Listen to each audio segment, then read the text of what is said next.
It's fishing time! Red River tayo by CIL Road. Temperature natin negative 8. Depth natin 12.9. Maganda pakiramdam ko ngayon kaya let's go! First catch natin guys, sogel. 33 cm lang, so release natin to. Second catch natin guys, sogel ulit. 30 cm lang, so kulang siya ng 5 cm.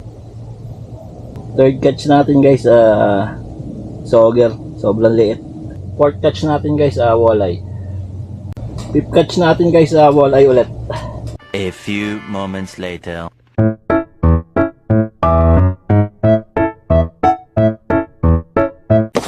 Isa kuya. Tingnan mo ha. Ganun mo pre yung isla, yan o. Ayan, nasa likod ko yan. Yan o. Nandiyan, 16 feet. Nakita mo yan? 16, 18 feet. Yan. Kaya pag butas natin dyan, madali mo na kagad yan pag hinulog. Pang-anim na catch natin guys sa pike.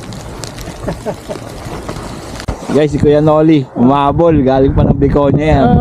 Walang huli ron. Dito. Ayos. Sakel. Guys, magpapakap na tayo. Susundo pa tayo ng mga bata.